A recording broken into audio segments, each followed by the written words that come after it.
Selamat pagi semuanya, saya Andrew dari kelompok 6. Dan pada kesempatan kali ini, kelompok kami ingin mengkampanyekan tentang budaya lokal batik yang harus diperjuangkan generasi muda Indonesia. Seperti yang kita tahu, budaya lokal batik sudah mulai ditinggalkan oleh generasi-generasi muda Indonesia, dan mereka sudah mulai perlahan memilih budaya barat dan tren-tren fashion barat. Padahal seperti yang kita tahu, budaya lokal batik sudah ada sejak lama dan sudah banyak diturunkan dari berbagai generasi sebelumnya. Harapannya dengan kampanye kecil kami ini, kami bisa menemukan kembali rasa cinta dan rasa memperjuangkan budaya lokal batik tersebut kepada generasi muda Indonesia saat ini. Dan harapannya pun generasi saat ini akan menurunkan rasa cinta dan rasa memperjuangkan budaya lokal batik tersebut ke generasi-generasi berikutnya. Jenis-jenis batik di Indonesia.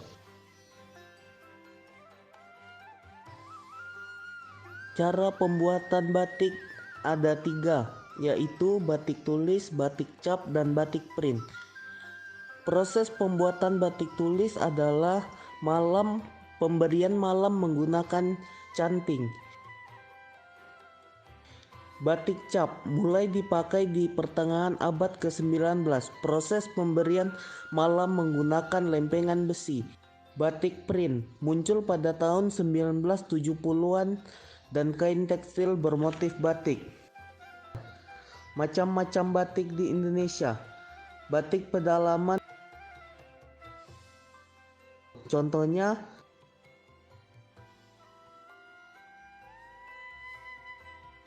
kedua adalah batik pesisir.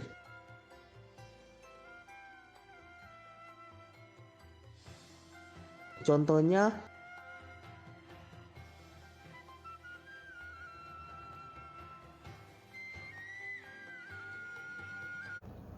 Seiring berkembangnya iptek, masyarakat di seluruh dunia mengalami globalisasi, di mana segala hal dapat tersebar dengan mudah. Hal ini sangat berpengaruh terhadap adat dan budaya, contohnya dalam berpakaian. Hal ini meningkatkan minat generasi muda terhadap fashion luar, padahal fashion dalam negeri juga tidak kalah. Contohnya batik. Batik adalah ciri khas negara kita yang dimana seharusnya kita bangga memakainya. Namun batik mulai berkurang keberadaannya karena masyarakat menganggap batik tidak kekinian dan hanya dapat dipakai dalam acara formal. Padahal jika kita sadarkan pentingnya melestarikan budaya dan merasa bangga, bisa saja batik jadi hal yang kekinian karena banyak orang yang dengan bangga memakainya. Namun permasalahan batik tidak hanya sampai pada pengaruh globalisasi yang menyebabkan batik sekedar dilupakan oleh kaum-kaum pemuda di Indonesia. Namun, hal ini menjadi lebih serius ketika batik berusaha diklaim atau diakui oleh negara lain. Nah, beberapa negara yang pernah mencoba mengklaim batik sebagai budaya mereka yaitu Malaysia. Selain itu juga baru-baru ini ada kabar bahwa Cina mencoba mengklaim budaya batik sebagai budaya mereka. Nah, mengapa hal ini dapat terjadi? Karena batik dipatenkan oleh UNESCO itu berdasarkan motif-motifnya. Jadi, tidak semua batik itu telah dipatenkan sebagai budaya lokal Indonesia. Nah, karena kurangnya rasa peduli rakyat Indonesia ini terhadap batik, hingga melakukan beberapa blunder-blunder tersebut, yaitu beberapa motifnya yang dipatenkan oleh yang hampir diakui, bahkan hampir dipatenkan oleh negara lain, walaupun tidak ada yang berhasil. Tetapi ini menunjukkan bahwa kurangnya kepedulian kita terhadap batik. Nah, maka dari itu sebagai generasi muda kita seharusnya untuk kedepannya harus lebih peduli akan budaya asli Indonesia yang telah diwariskan oleh nenek moyang kita ini.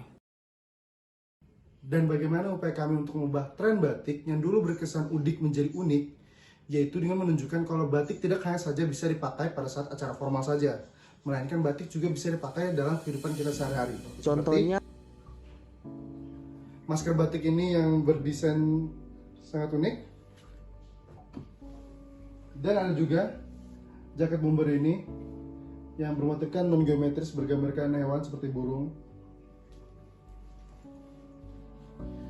Dari contoh-contoh tersebut, kami berharap bisa dapat membuat generasi muda Indonesia lebih tertarik memakai pakaian-pakaian batik maupun yang hanya bermotifkan batik saja. Jadi teman-teman, saya dan kelompok saya ingin mengajak teman-teman semua untuk bersama-sama melestarikan kebudayaan pakaian nasional Indonesia, yaitu batik. Dikarenakan batik merupakan warisan budaya Indonesia yang harus dijaga dan dilestarikan agar tidak punah termakan oleh zaman dan era globalisasi seperti sekarang. Maka dari itu, ayo kita bersama lestarikan batik agar batik dapat dikenang dan dapat dinikmati oleh anak cucu kita kelak. Sekian dari kelompok kami, saya ucapkan terima kasih. So, jangan ragu lagi untuk gunakan batik sebagai tema outfit kalian, karena batik merupakan salah satu warisan dari kebangsaan kita, Indonesia.